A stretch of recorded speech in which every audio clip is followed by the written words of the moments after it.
So recently, Avatar released news about the new series, Avatar 7 Havens. And with the details they gave out, it got a lot of people talking about Korra again. And more specifically, how good or bad of an Avatar she was. Because apparently, the reason why there were 7 Havens is because of a devastating cataclysm that Korra caused. Or something like that. It doesn't say she caused it, but whatever happened, it ends with people calling her the Destroyer and basically besmirching the Avatar name. So they got people on Twitter, get people on both sides talking about if Korra actually took a lot of L's or if she didn't, if they were her fault, But then started bringing my boy Aang and Roku into it, saying Aang let a war go on for 100 years. I'm gonna get to that. But just to answer the question now, did Korra lose a lot? Yes. I even made a video of us reacting to the show. Yeah, she loses a lot. Even when she wins, it feels like she loses. Cause you know why? It's the way she wins. And I honestly, I like Korra. I like Korra. That's why I bitch about it so much, because I like her. I don't think she's much of a bad Avatar, as much as I think they wrote her badly. And I'll get to that too. But for example, I feel like 3 out of her 4 villains could have been prevented. Maybe 2. But I don't remember all the way about Kuvera, but I think Kuvera could have been prevented a little bit. Because let's address the elephant in the room. She opened up the spirit world. She did that. She didn't break the cycle. She did. No, that was her uncle that stole it from her. Why did her uncle have Vatu? Because she opened up the portal. And then with that, why did Zaire get bending? Because she kept said portal open. Oh, it was a mistake. Can't people make mistakes? She can. But is this the caliber of mistake? Like the mistakes are different, you know? Because you can make mistakes, they're like accidents. And then there were some mistakes that are due to you just not listening. You have mistakes that are more your fault and some that are less. Like Roku, is the war his fault? Yes, absolutely. But it's not like maliciously his fault or like, you know, because when Philo Sosin was bugging out and about to invade the Earth Kingdom, look what did to stop him. He checked him even. Beat his ass. Traumatized him low-key. People are like, he should have killed him then. And yeah, he should have killed him then. But like, you gotta understand, that was his best friend, you know? Like, they was damn near brothers. Like, he's wearing the crown, the little headpiece he gave him. So it's like, I get the lash of judgment, you know? And even with that, not that he was right, but like, I see where he was coming from, because even with the volcano, Porta Sozin still saw him as his friend, because he went to go help him. Until he saw the motherfucker dying, he was like, wait a minute, I can capitalize on this shit, and then he killed him. But that's the point. Then you get to Aang.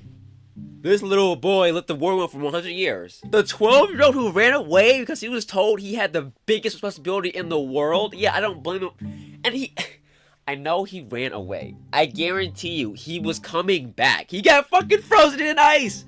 Did you not see him frozen in ice? That's like when a little kid's like, I'm running away. They come back. Like, once Aang realizes what happened, he feels terrible about it. He almost never lets it go. He brings it up all the time of how he failed people and let the war go on that long. I feel like in Korra, when she makes mistakes, because mistakes are only human, and these guys are human, I don't think Korra ever says she made a mistake. Or at least not fully. So let's look at said mistake. Her uncle. She listened to her uncle and opened up the spirit world, right? And I hear the take that, oh, well, it's her uncle. It's a loved one. They don't fucking know each other. I have a sibling. If you have a sibling, you know, right?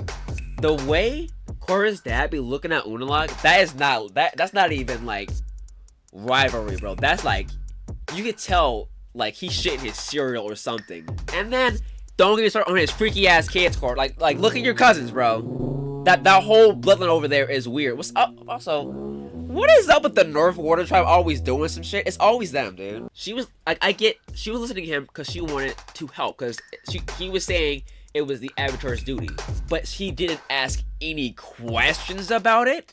He's just saying, yeah, we have to open up this because the spirits are unhappy. She's not like, oh, why? What happened? Why they're unhappy? He inflates her ego. Meanwhile, her friends or family are telling her, hey, Korra, maybe we shouldn't do this. Maybe we should go over here. Tenzin's like, oh, Korra, we're supposed to visit over here, but we're supposed to go to the air temple to practice that more. And she was like, no, I don't want to do that. I'm fine with air. And it's like, bro, you're not a master of air. Go practice air. They were lying to her. And it sounds terrible, but like, your loved ones often lie to you. because they care about you. It's like when a loved one busts your balls. It's like they don't do it just to do it. They do it because they care about you. Her dad did not want her going to the one spot to open up that portal, or the first one. But he was like, oh, you really want to do this? So he said be safe and let her go do it. Part 2 of she should have fucking asked questions or saw something was up. The moment Unalaq sent the North Tribe to go and help the South Tribe, it looked like straight fucking imperialism. Bro was busting down walls, fucking ice walled the civilians off. Like, there was civil distress the moment he got it. She should have saw if that shit don't look right, and at least went and talked to him about, hey, you're kind of mistreating these guys. Nope, nothing. It only took until she saw Unalaq trying to frame her dad that she started asking questions. But by that point, it was too late. Part 3 of the Unalaq L is what I call the writers failing Korra, because there was no reason she should have lost that fight. But she lost, and she lost Avatar State. For the first point, Unalaq only had one bending, one element. He only had water, because he, like, the Dark Avatar doesn't exist. They gave us the flashback with Avatar Wu, the first Avatar, and it showed why and how he had all 4 elements. It was because of the sea lion turtles they had at the time. So even if Batu is boosting him, he only has water. Korra still has 4 elements, and she still fucking lost. Why? Writing. That is the I refuse to believe she just lost that fight. She lost because the plot said we want her to lose and not have the Avatar State, because it doesn't make no damn sense. And then on to the last reason why this was an L on her. Okay, let's compare this. Aang didn't want to kill Ozai. He's a pacifist. He always has been. But everyone in the Avatar State was saying, but Aang truly didn't want to do it. So what did he do? He found another way. He figured out a way from all his spiritual training and chakra and his time with the Spirit Turtle, and he figured out how to block his bending. He wanted a new way, a different way to win, and he found it. Then you get to Korra, and she's just like, let's just fucking leave the portal open. We don't know what that's gonna do. I kind of think that shit got sealed off for a reason. And what happens? A lot of bad shit happens. Because she just didn't really think about it. Didn't really ask anyone. You get fucking spirit vines coming out of place. You get fucking Zaire and them getting bending. So that choice directly leads into her next villain, which could have been avoided, you know? I'm not even saying that arrogance. I'm not acting like Aang gang were rational 100% of the time, because they weren't, but they still had more self-control. Korra less self-control, especially considering how old she is. Like Aang, when Appa got kidnapped, he was a stick in the fucking mud. You could barely talk to him. You could see him not listening, but he would still have self-control when someone called him in. Or Katara, when Katara was upset about the man who killed her mother, and she went to go look for him, she went past everyone's opinion to go and find the guy, and she brought Zuko with her. And you can say, isn't that similar to Korra trying to help her uncle? Yes and no, because unlike Korra, Katara knew what she was going to do, you know? Like, she went out on a goal to kill that man. Korra's like, oh, I'm gonna help my uncle. Do what? Pretty much do the thing he said, and she doesn't know that that's what she's doing. Because given again, she did not know that man! She didn't know that man! This is a do as I do, not as I say type of thing. I've always said this in my head. I think a lot of Korra's issues would be a lot more palatable if she was just a little bit younger. Not Aang's age, but just a little younger than she is. She's too old to act the way she does. I know she's been isolated, but she shouldn't have been that isolated, you know? There were men and women on the island, so she should be a step above Wonder Woman. Because even Wonder Woman, she acts like she has the whole fish out of water thing, and she acts less naive than Korra does. She makes less mistakes than Korra does. I'm never going to touch book 4, because book 4 just hurt me.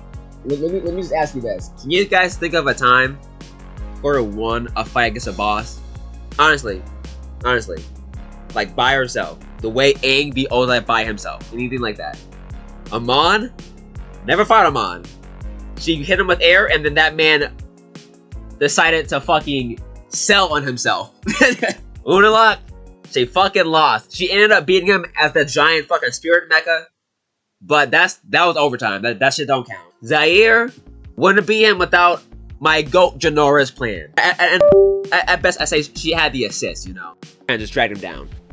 Kuvera, I guess, I don't remember. All I remember was that Aspen she got the first time. We gonna see what the devastating cataclysm was. I feel like Korra's fucked.